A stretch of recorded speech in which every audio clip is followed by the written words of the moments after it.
Di na po kaya ng konsensya ko na kami po ng mga kaibigan ko ang sumira sa negosyo ni na Lola Gracia at Ate Tete. Pinanggitain mo. Na kami po ng mga kaibigan ko ang nanghuli ng daga para pakawalan sa tindahan ni Ate Tete. Ano? Ito ba sasabi niya? Nagpasilaw ho kami sa pera na binigay ni na Aling Esther at Aling Jaya. Pero alaking perwisyo po nito kay Ate Tete. Binabangungot na po ko sa gabi nang hinangat-ngat ng daga yung kamay ko dahil saglit po ako.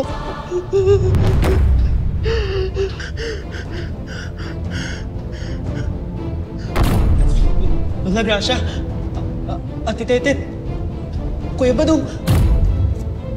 Hindi. Kami ang konsensya mo, Jomar.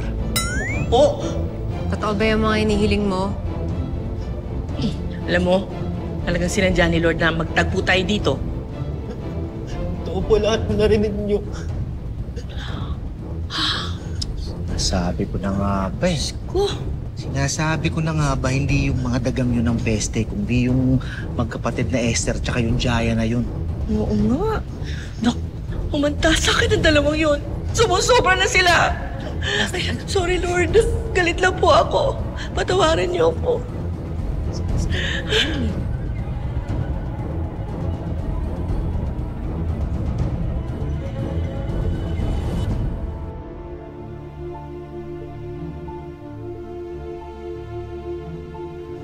Huwag ka mag-alala, Lolong. Sabi ni Doc Orlando, ligtas na si Elsie sa kapahamakan. Kailangan lang bumawi ng katawan niya dahil sa dugong nawala. Maraming salamat sa lahat ng tulong mo. Siya nga pala mayroong taong natagpuan yung mga tauhan ko. Sino? Halika, sumunod ka sa akin.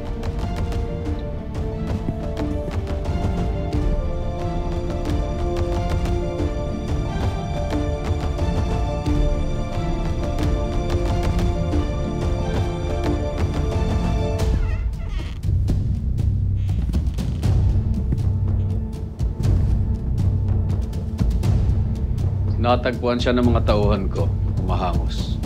Hinahabol daw siya ng mga lalaki, kaya tinulungan ko siya.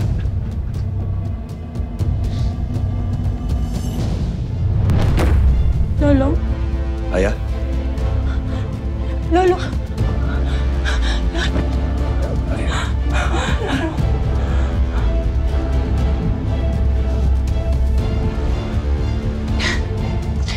Tinulungan ako ni Sir Julio na makatakas kagabi. Kung hindi dahil sa kanya, baka nahuli na akong Emilio. Sinabi niya na sa akin ng lahat, Lolo. Ang Emilio yung sinasabi niya ay si Emilio Vergara. Emilio. Anong kinalaman ni Emilio sa buhay mo, Aya? Lolo, patawarin mo. Nagsinungaling ako sa inyong lahat. Hindi ako anak ng mga isda. Hindi din totoo na mahirap lang kami. Yung totoo, mayaman yung pamilya namin. Hanggang isang araw, nalaman ko na yung totoong negosyo ni Papa, droga. Kaya siya pinatay ni Emilio.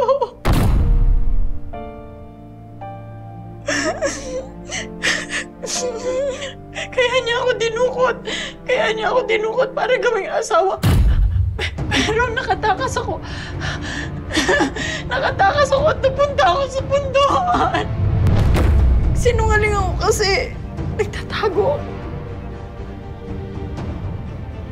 Pero kagabi, dinukot ulit ako ni Emilio. Pero sa awa ng Diyos, tsaka dahil na din sa tatay mo, ligtas ako.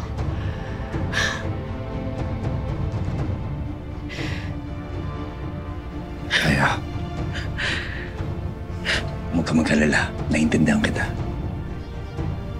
Pero sa ngayon, dito ka na muna, ha? Dahil mas ligtas ka dito kasama namin. Lolo, salamat. Salamat.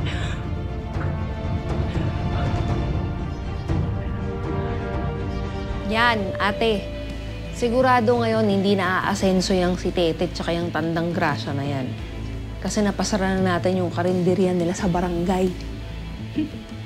Eh, magaling ang ate mo eh. Zaga is the key. Diba? Simpleng-simple. Hoy! Mga buwisit kayo magkapatid. Sabi ko na nga ba, kayo lang ang pwedeng gumawa ng ganun sa karinderya namin. Kayong dalawa! Hoy! Excuse me, Tandang Grasya. Bakit? Ang kapal naman ng mukha ninyong sumugod dito, tapos pagbibintangan nyo kami?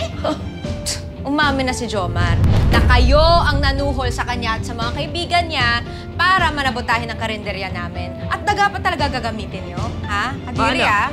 Mami na kayo. Alam mo, pinagsasabi ng mga to. Ha? Baka gusto mo sungal-ngaling ko yung bunganga mo. Hoy, ikaw isa ka pa, ha? Kababagong salta mo sa barangay namin, baka akala mo nakalimutan ko din sinampal mo ko ng pera, ha? Sampalin kaya kita dyan. Wala. Ako na bahala sa impactang yan. Impacta ka. Ako hindi ako mga patol sa matatanda eh. Pagbibigyan kita kung gusto mo. Bastos mo talaga! Hoy! Kayo ang bastos. Susugod-sugod kayo dito, mamimbintang kayo, tapos maniniwala kayo dyan sa gusgusing Jomar na yan. Eh, hindi lang naman sinungaling yan eh. Tatanga-tanga pa. Halika nga dito, chikasin kita eh. Wala kang karapatan para takutin yung bata. Huwag mong idadama ito. Jomar, turo mo nga kung sino nagbayad sa'yo para magkalat ng daga sa karinderya namin. Sige! Sige!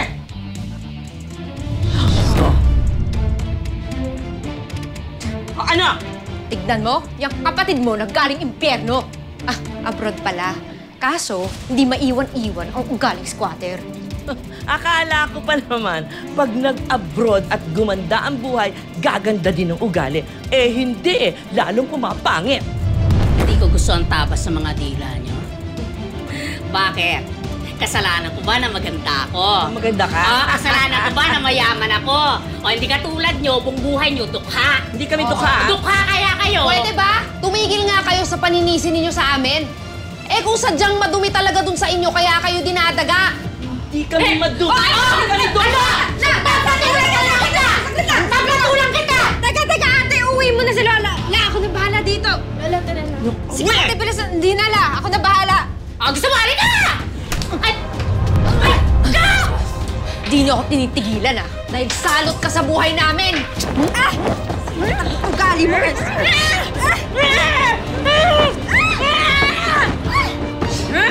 Bullshit ka talaga.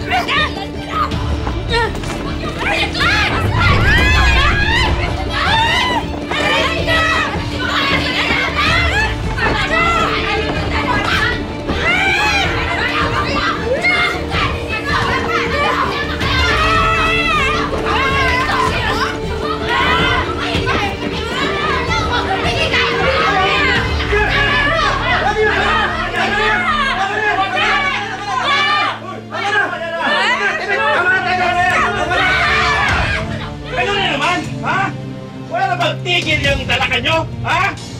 Eh, paano naman kasi yung babae yan? Ano? Yung bruha na yan! Sila nagsimula nung Tandang Grasya na yan? Oo nga ka! Kami, lumabalako kami. Sila yung sumugod sa amin eh. O, yan ka na. Totoo ba yan, Titit? Oo, totoo yun, Nagawan. Paano? Nalaman ko na nagbayad yung dalawang yan kay Jomar para magkalat ng daga. Ano? Jomar, ikaw ba yun? Ikaw naglagay ng daga kina Titit? Ha? Opo. Biniyaran po nila kami ng pera eh. At saka tinakot po nila ako. Kaya hindi na po ako nakatanggi sa utos nila. Sino mo yan?